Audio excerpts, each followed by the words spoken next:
and welcome to Your Health Naturally. I'm your host, Lilibeth Andre, naturopath and pranic healer with Healthy Balance here in Houston, Texas. This program serves to demystify alternative health practices, and I hope you enjoy it. If you missed any of our past episodes, you can find them on our YouTube channel, where you can subscribe and receive notification of our new posts. I thank you for joining us live today. Art helps us appreciate our humanity. It inspires us and it helps us motivate and provide a respite for our day. We have a video we'd like to share with you, and we'll be right back.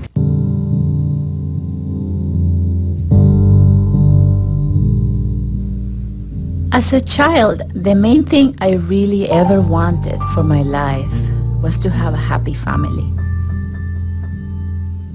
One afternoon, my last year of engineering college, I sat with my friend Felipe under a tree at a sunny cafe so he could see pictures of my art. He looked through some of my paintings and blurted out, "Why do you always seem happy in real life while your paintings are so dark and mournful?" It would be many years before I could answer. When I was 4, my parents divorced and I went to live with my grandparents. Since I was very little, my father would staple sheets of white paper together and give them to me to draw. He used to hang my drawings in his engineering office. My mom was a doctor and was working in the hospital many hours of the day and often on call at night. There really was no time to look after me. My grandfather struggled with a bipolar disorder, and my grandmother with depression and severe problems with different internal organs that led to many operations. Still, they looked after me with love.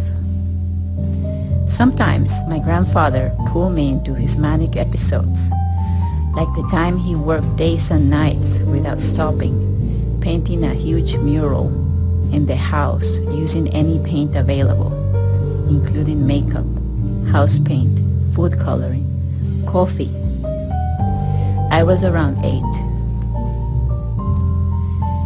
I begged the bipolar disorder to spare me, as it was taking other family members.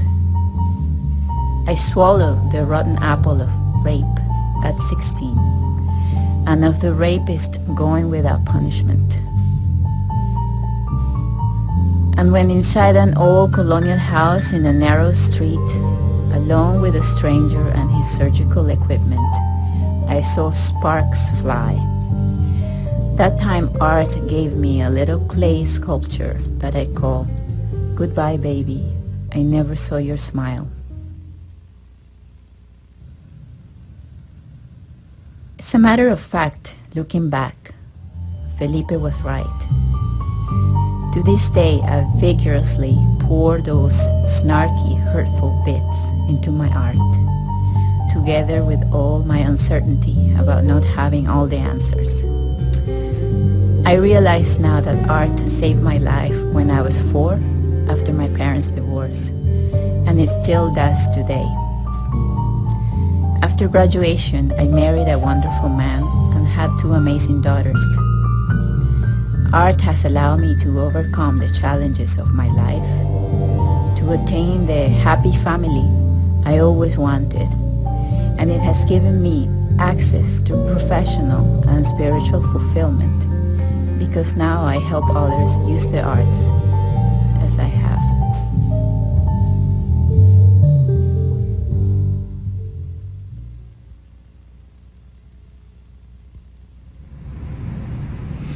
Art can also be a source for healing.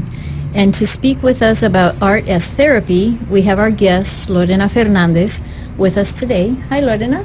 Hi. How are you? Thanks for inviting me. Well, thanks for joining us. Lorena, I want the audience to know you're an industrial designer, engineer, you're an artist, and you're an academic. Mm-hmm. So how is it that you got involved with art as therapy? Well, I have been using art as therapy since I was 4 years old. Mm-hmm. Mm-hmm. At first to deal with the difficulties in my childhood. And I didn't know of anyone in that profession, when I was growing up. So the closest thing I knew of someone making something in the real world, it was an engineer. So of course I studied engineering when I grew up. And I knew that I wanted to know and to understand how the systems work, how the systems in my family work, for example, and why they didn't work, and how to fix them. So I studied systems engineering. And while I was studying, as you saw in the video, people pointed out that I was very happy and relaxed in my group, with groups of my friends. And my art was dark and sad and terrifying. So what was happening is that I was fully self-expressed. I was expressing my happiness with whoever I wanted, and I was expressing my sadness in a private way that I wanted, and sometimes I show my art to some people. So I think that's what allowed me to be balanced and to overcome all the difficulties in my life, to be able to express whatever I didn't want in my real life through art. And I became an academic to share that with students, because I don't think that's something necessarily for people who are especially hurt or traumatized. I think that that's a skill and a powerful tool for every human being to have in their arsenal, how to deal with all relationships in your life, with the emotions at work. Do you want to scream at work, or do you want to make a painting and then be rational at work? Which one do you want? It's an easy choice. Hopefully. Well, how is it that you felt there was a need for people to also identify with this type of therapy? People have been attracted to it for a long time. But every time I talk about it, people were asking me about it. And I've given many workshops and in areas, in healing situations for people who have trauma or have sadness, have depression, and they come to deal with that through art. And I have understood myself that any trauma can be healed through art, because what happens when you go through a traumatic situation is that the part of yourself that makes words and text stops working. So those traumatic experiences are not kept in words. So by making art, you can express something without words, and then slowly bring words to it, and then it's no longer a hidden, terrifying thing that is inside yourself. It's a manageable thing that is outside yourself, and that you're starting to understand rationally using words. And I brought this to the Houston Community College to teach as part of a class called Introduction to the Humanities Through Expressive Arts.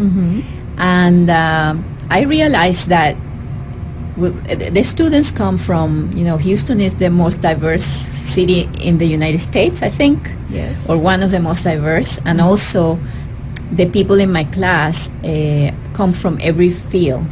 They're future engineers, future nurses, every field. And all of them have liked and found benefit in using the arts, all kinds of arts that they've been exposed to in the class. Okay, we'll take a break and we'll be right back.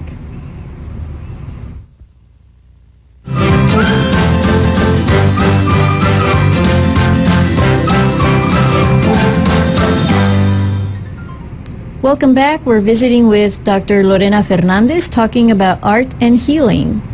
Lorena, how is it that art can help us heal?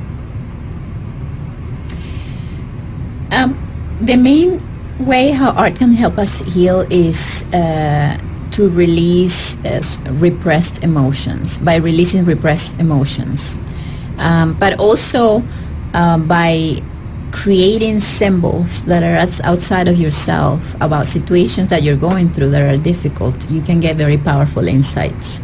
I remember a lady who came to my practice, and she was going through a divorce, and she did a drawing of raging river, and there was 2 hills to each side of the river and a bridge connecting them, and there was a stick figure walking over that bridge with a green area on the tummy, in the stomach. And then she said, wow, this drawing is about my divorce. It's telling me that even though it's very difficult to go over this terrible situation, and that I'm feeling sick by going through it, because the green stomach, the situation is not forever, and I can handle it. I will reach the end of the bridge. So this is a very powerful insight that comes from her inner self, from her emotional self. It's much more powerful to get a sign from yourself in that way than to have someone tell you, oh, it's not forever, and that has no power practically.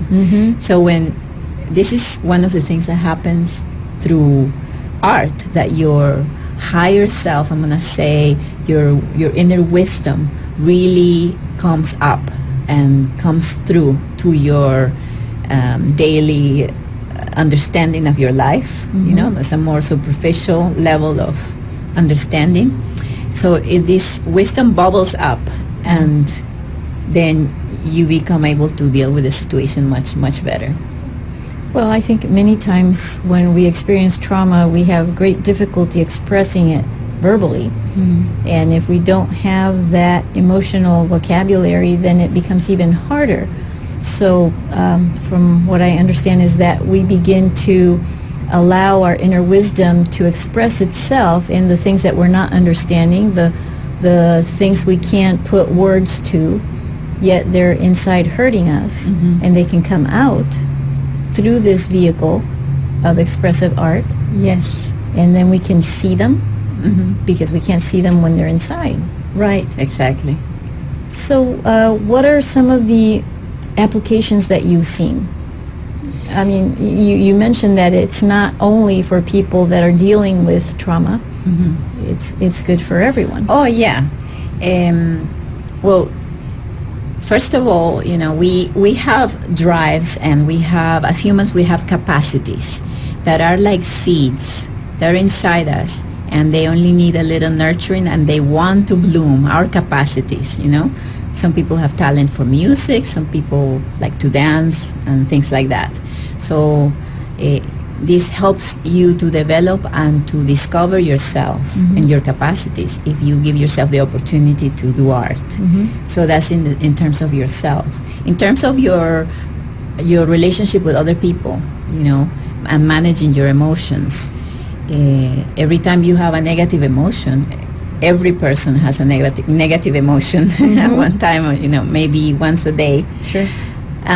You don't have to hurt your relationships because you're feeling that way. You can express it through art, and then it can not only not hurt your relationships, but it could help someone else that sees that art and identifies with that emotion, to also express that same emotion. In terms of relationship with others, you can see the impact. Your relationships with others will improve because you have an alternative way to express negative emotions. In terms of you understanding the world and how the systems and the materials in the world work, it helps on that too, because when you make things with your hands, when you paint, when you sculpt, when you move in the world, when you dance, you are creating a new relationship with the external and material world. And these little insights that you get about what is the process to take an idea from a mental idea to a thing that is working in the world, what is that process? When you make art, you're an expert at making something that is at first in your imagination, how to make it into the real world. That's one of the most important things that humans can have, So in terms of creative visualization, that's another area. So it's 5 areas. Creative visualization, if you know yourself and what you like because you've been doing art, if you can manage your emotions so you have good relationships, so you can rally people around your idea, and you know how the world works because you have created things, it's much easier for you to visualize other possibilities, right? That is creative visualization. What else can I do? How else could things be, you know? Solutions for problems. So it sparks your creativity. So learning basically how to model our thoughts Yes. and give them life.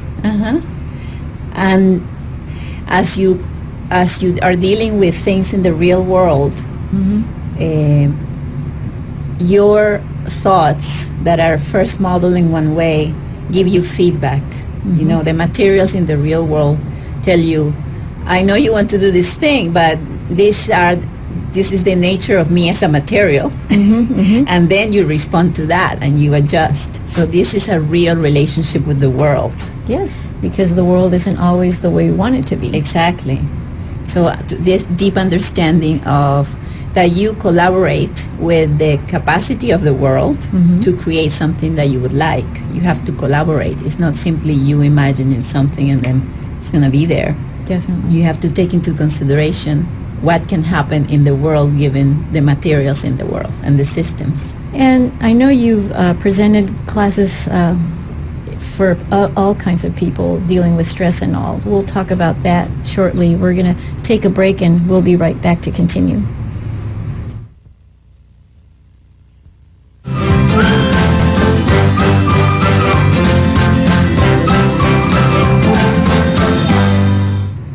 Welcome back. We're talking with Dr. Lorena Fernandez about how art can help us with our healing. Lorena, how can we apply this type of therapy to improve our health? Okay, so if you want to do it by yourself, let's say you are a regular human being, so We hope. just like every human being is a good example of that. You get a sketchbook, you get some oil pastels, and then you can start sketching whatever it comes to mind. Don't question, just start trying things. You can play music and then let your hand draw to the music, and then play a different music and let your hand draw to that other music. And then you write, and every time you get stuck on what to write, you start a phrase that says, I am, and then keep writing what comes after that, whatever comes to your mind, and I feel. And this is a way how you begin to establish a dialogue with your inner self of, you know, who you are and how you feel, mediated by the art.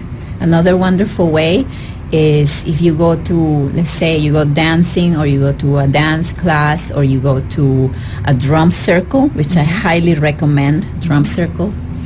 After that, do a drawing and do some writing.